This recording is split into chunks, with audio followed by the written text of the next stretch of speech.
Well, I do consider myself to be an applied linguist, and I think the definition of the field has changed over the course of my career. When I started out as an American, the term tended to be defined as linguistics applied. So you'd take a linguistic theory or a theoretical construct, and you would go solve some problem in the world with it. And in general, the problem with that is it all depends on what you mean by linguistics. So at that time, an American view of linguistics was very focused on Chomsky. It was focused on idealized competence of a native speaker-hearer and trying to apply that to a situation in the world in which people are multilingual and are interacting in a wide range of different social contexts was really problematic.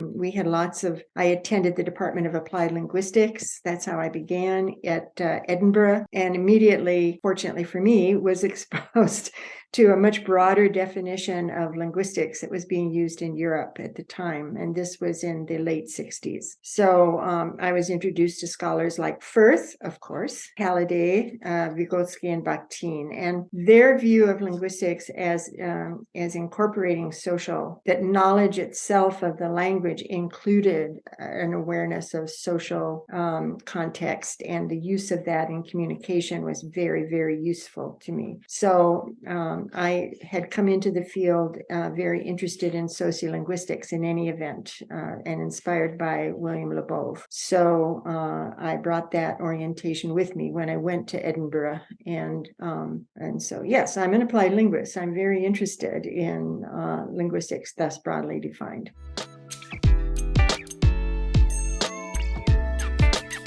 And our field was really dominated by a much more cognitive Chomskyan kind of view. That came to a head in the late 80s and 90s, and I refer to that's been referred to as the SLA wars.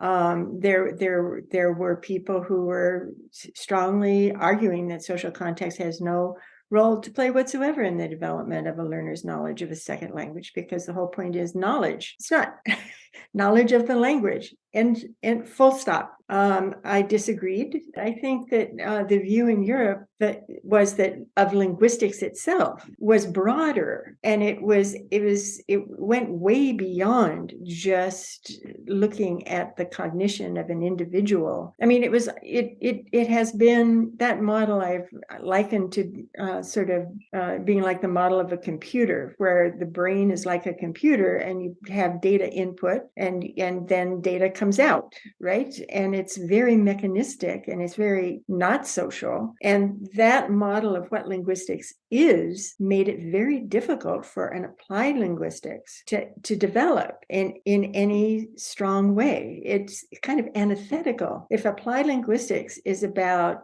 how language is used in the world, then how can you take a theory of linguistics that explicitly rules out the world, looking at social interaction, right? So I just think it was a real strain to talk about applied linguistics when the dominant psychology and linguistic theories in the US were so focused on cognition, and in many cases explicitly ruling out anything about social interaction or social context as influencing cognition.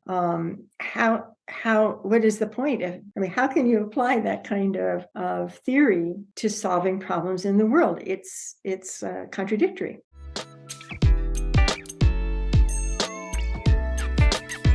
In 1984, I was asked to become one of 3 editors of the journal Applied Linguistics. So Henry Widdowson was representing the UK, and Bernard Spolsky represented Israel, and I was to represent the United States.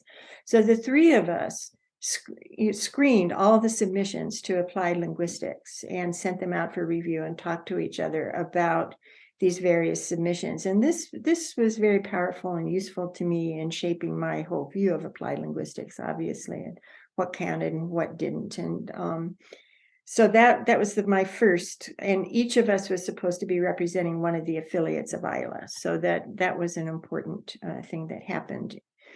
And between 1984 and 1989, I was privileged to be one of those co-editors. Then in the 90s to 2005, I went to 3 different ILA conferences. The 10th in Amsterdam, the 11th in Jyväskylä, and the 14th in Madison, Wisconsin, just next door to my state.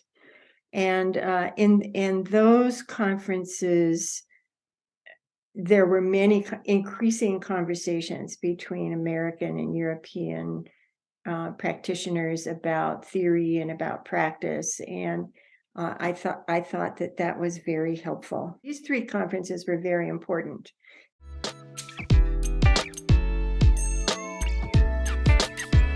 When I first was involved with the American affiliate of ILA, which is American Association for Applied Linguistics, it met at the same spot as the Linguistic Society of America.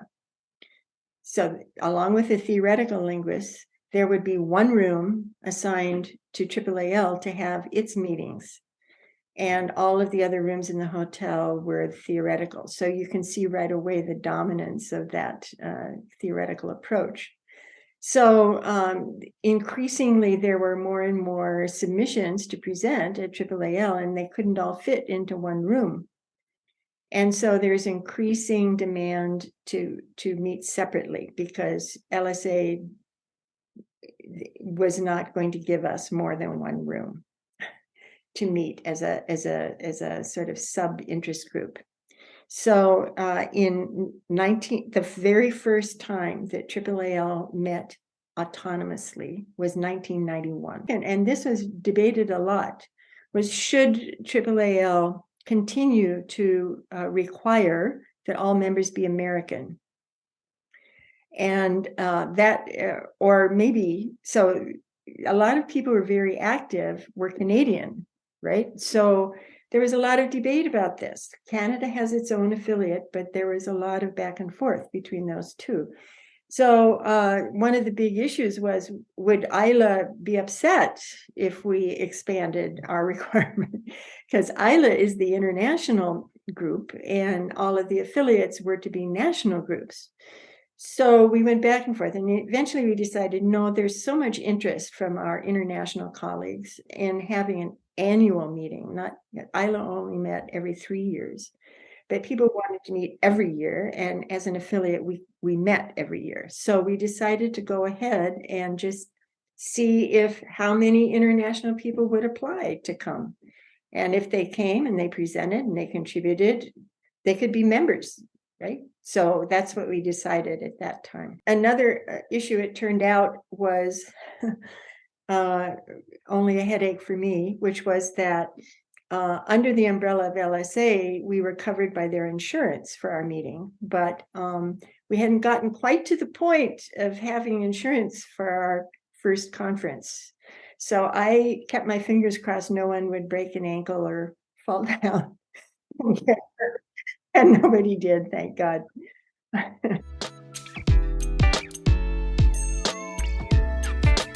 think it's the same question in some ways for me. I see it going much more in the direction that I myself have been headed, which is trying to seriously examine the social impact on cognition in becoming bilingual, in acquiring a second language and using a second language.